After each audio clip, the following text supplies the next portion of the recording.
Esses dias, conversando com uma amiga minha que está aprendendo 3D e encontrava dificuldades, começamos a discutir um pouco sobre as metodologias. E eu percebi, conversando com ela, que nós temos vários tutoriais aqui na internet ensinando você a apertar botão.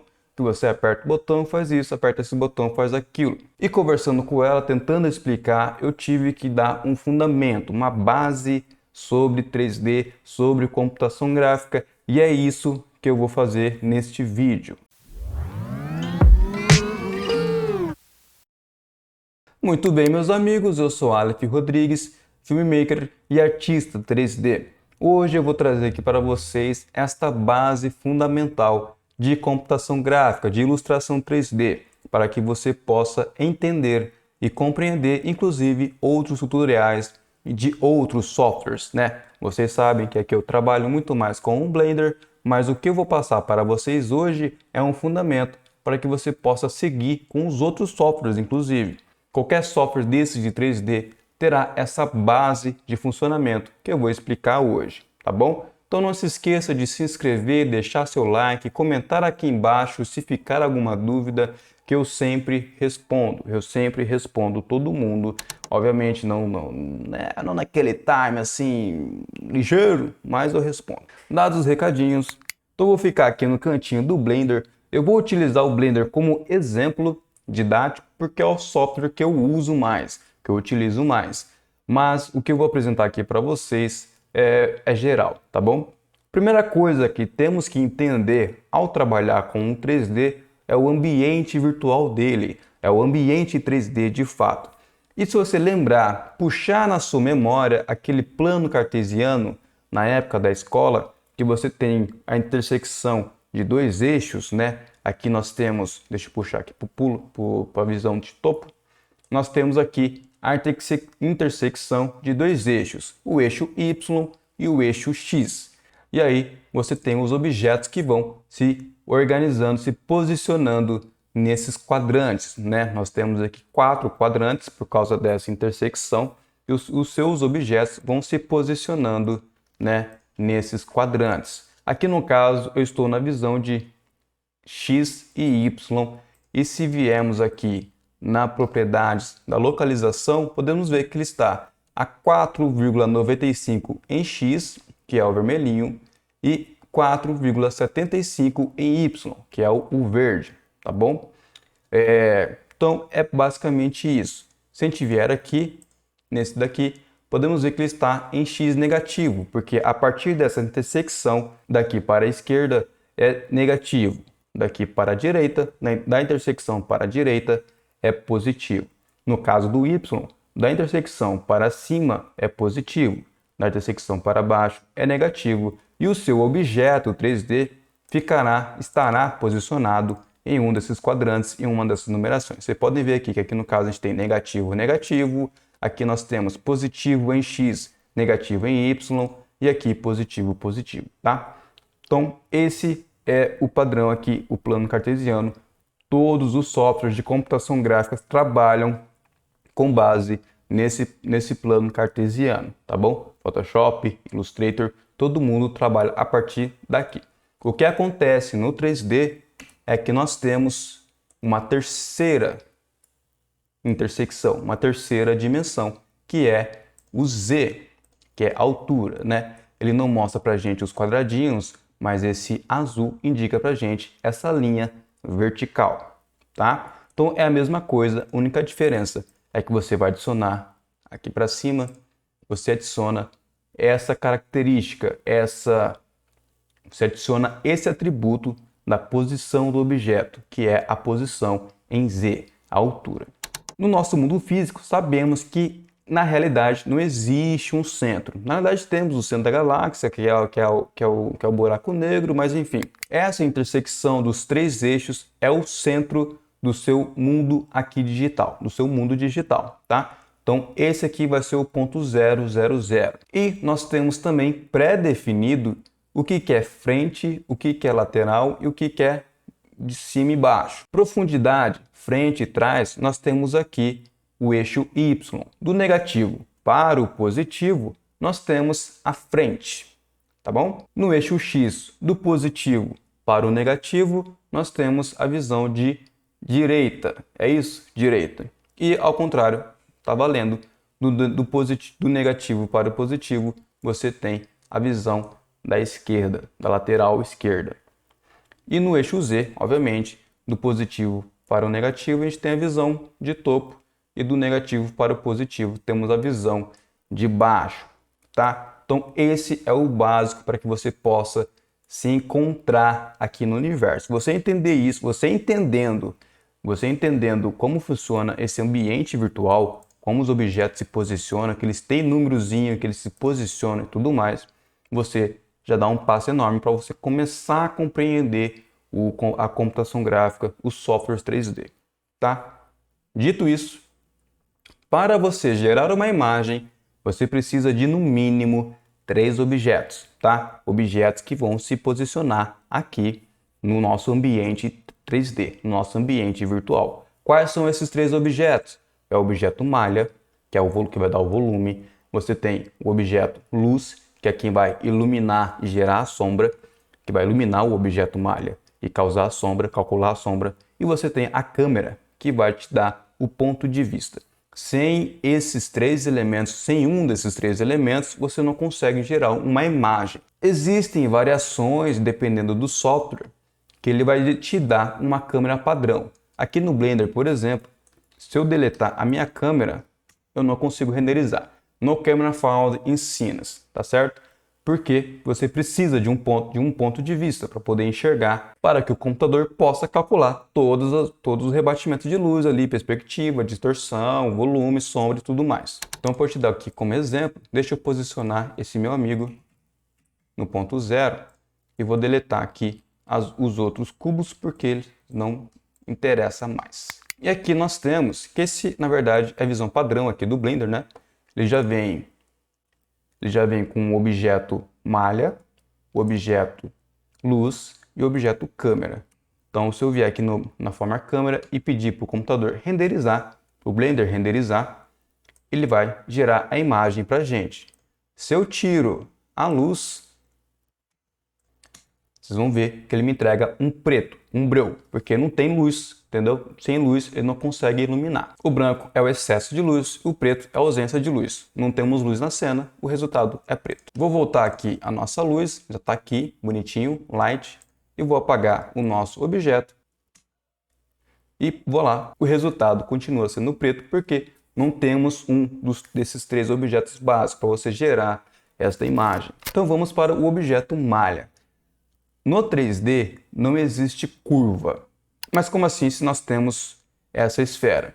Uma malha ela é formada por uma vértice, está aqui escondidinha, 2 vértices, você tem uma aresta, uma edge, que seria o termo em inglês, com 3, que aqui no caso nós temos uma quadriface, aqui nós temos 4 vértices formando uma face, mas com apenas 3, vou até criar aqui um plano.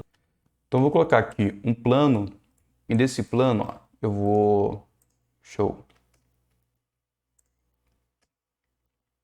No último. Então, aqui nós temos uma malha com 3 vértices, e essas 3 vértices, ela forma uma face. E é essa face que vai ser iluminada ou sombreada, tá? Essas são as características do objeto malha, a base, tá bom? Qual que é o trabalho do modelador? É pegar essas vértices e dar forma para ela. Se a gente entrar aqui na nossa esfera, você pode ver que ela tem várias arestazinhas interligadas, formando assim uma esfera, tá vendo?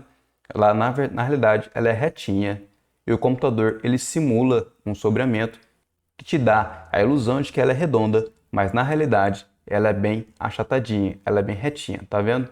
E quanto maior essa quantidade de malha, de resolução de malha, de vértices, né? Melhor será. Deixa eu aplicar aqui para vocês verem. Eu apliquei aqui, tá? Eu fiz Ctrl A. Então, quanto maior a quantidade de malha, quanto maior essa resolução, melhor a qualidade final da sua malha. não melhor, mas assim, mais suave vai ser a superfície, tá? Porém, vale salientar que quanto mais vértices, mais o processador será exigido, tá bom? Então tem que ser usado aí com parcimônia. Por isso que os videogames, principalmente os videogames mais antigos, os personagens eram muito quadradão, sabe? Por causa disso, exatamente por causa disso. Se tivesse muita resolução, se tivesse muita malha, o processador não ia dar conta. Por isso, inclusive, que os jogos mais atuais estão cada vez mais realistas, porque os processadores estão mais poderosos e eles dão conta de gerar uma malha mais detalhada e te entregar um realismo maior. Não é só isso que faz entregar um realismo, mas a gente vai compreendendo isso ao longo do tempo. Então é isso, o objeto malha é isso, é basicamente isso. O seu trabalho como modelador de objetos, modelador 3D, é trabalhar, é manipular essas vértices. E aí vamos aprendendo essas técnicas, existem várias técnicas de você fazer esta modelagem.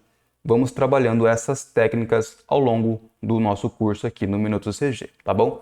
Vocês podem até sugerir objeto, eu quero modelar uma cafeteira. Aí deixa aí que a gente vai trabalhando essas técnicas, tá? Cada objeto às vezes precisa de uma técnica diferente e tudo mais. O segundo objeto interessante é o objeto luz, que é quem vai iluminar esse objeto malha. É onde vai ter, é o ponto de referência de iluminação. Ele não aparece no render, tá? Esse pontinho aqui não aparece no render. Então, se eu apontar a câmera para ele, cadê ele? Se eu apontar a câmera para ele, ele não renderiza. São três características principais da iluminação, que é o tamanho da emissão de luz, né? O tipo, se ela é cônica, se ela é área, se ela é pontual. A potência dessa luz, quanto de luz está sendo emitida e a cor dela. Se ela é uma luz branca, se ela é uma luz de meio-dia, se ela é uma luz de fim de tarde, se ela é uma luz RGB, coloridona. Então são essas três características principais que você precisa levar em conta, tá bom? Vamos dizer assim, ele tem alguns tipos de luz, tá? São luzes que simulam as luzes do nosso dia a dia, beleza? O atributo dela é bem básico, assim, você adiciona ela para posição e dependendo do programa, tá? Não é todos, mas a maioria tem essa luz pontual, que seria essa luz que a gente tem em casa, essa ponto de emissão pequeno. Você tem essa spot, deixa eu ativar aqui a câmera. Tem essa spot, que é essa luz de teatro, sabe? Essa luz mais direcionada, assim, que a lâmpada, né, fica dentro de um recipiente cônico e essa luz é delimitada, ela faz um cone, assim. Você vê bastante esse tipo de luz em spot de teatro e também naqueles spotzinhos de casa, aqueles pequenininhos que a gente coloca no gesso. Aquilo lá é um spotzinho. Se você for simular essa luz, você vai usar uma luz desse tipo. E a outra principal é essa luz área. O que é essa luz área? É uma luz para simular um ponto bem amplo de emissão de luz. E o último objeto importante para a gente gerar uma imagem aqui no 3D é o objeto câmera, que é esse cara aqui que está bem escondidinho aqui na nossa cena. Vocês podem ver que ele é, assim como a luz, ele é só um objeto de referência. Ele é um gizmo, ele é um objeto nulo. Está aqui só para te indicar aonde que a sua câmera está e para você ter acesso às configurações. E aqui também são três características que você tem que levar em conta. É o ângulo da lente, tá? É importante para você trabalhar com câmera que você entenda um pouquinho de fotografia. Então aqui estamos falando do ângulo da lente, ao quão distorcido, o quão fechado vai ser essa lente. Eu vou fazer aqui um exemplo. Deixa aqui, câmera, viu? E nós temos aqui o comprimento focal, que é o zoom. É o zoom, basicamente é o zoom. Se ela vai ser tipo aquela câmera olho de peixe, ou se você aquela câmera teleobjetiva de futebol, sabe? Que puxa o cara lá no campo de futebol e a câmera está lá em cima do estádio. Então essa é a primeira característica.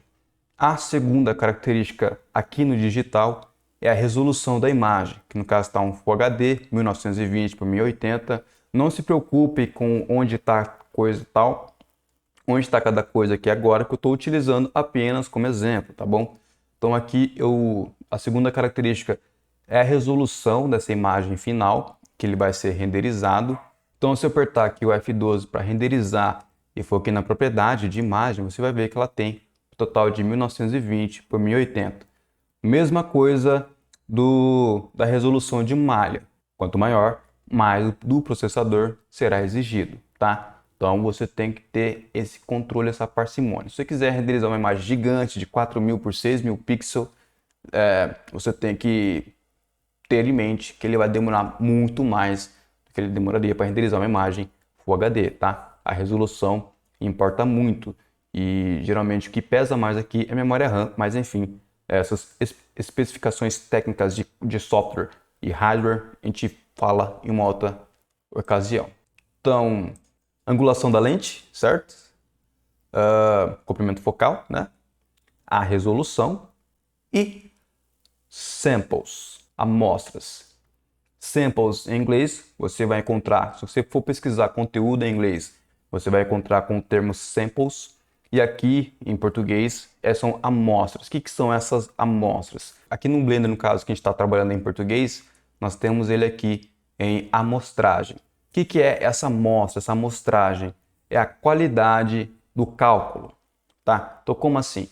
Quando você manda o computador renderizar, você definiu lá a sua resolução, 1920 por 1080, o que o computador vai fazer? Ele vai mandar uma amostra para cada pixel. Essa amostra vai bater no objeto malha e vai tentar encontrar a luz e vai fazer esse cálculo de rebatimento, iluminação e cor e tudo mais. Então, cada pixel vai ter esses samples. Quanto maior essa amostragem por pixel, melhor a qualidade final da sua imagem, tá? Porém, há um terceiro fator que pesa no seu processamento. Nós falamos lá que você tem um objeto malha, quanto mais resolução no seu objeto malha, mais pesado fica o render, porque ele vai calcular esse rebatimento, porque vai somando, né? Quanto maior a sua resolução, pesa mais. Quanto mais a amostragem por pixel, também vai pesando mais. Só que, obviamente, você dosando bem esses três elementos, você chega numa qualidade final de imagem impressionante. Aqui no caso, nós montamos essa ceninha bem simples. Esse computador não é o mais potente, mas também não é tão fraco. Então, se a gente mandar ele processar, você vê que ele processa praticamente instantaneamente. Ele levou ali 42 milésimos de segundos, tá? Espero que você tenha gostado. Eu tentei deixar aqui o mais claro possível. Este vídeo ele é para você que está estudando 3D. O que eu acabei de explicar aqui, ele se aplica a todos os softwares 3D, tá? Isso é base, isso é padrão. Qualquer software que você se aventurar, você vai encontrar tudo isso que eu falei. Óbvio que tem muita coisa que deixei de lado. Ainda não falei sobre os shaders, os sombreamentos e a característica de cor e tudo mais.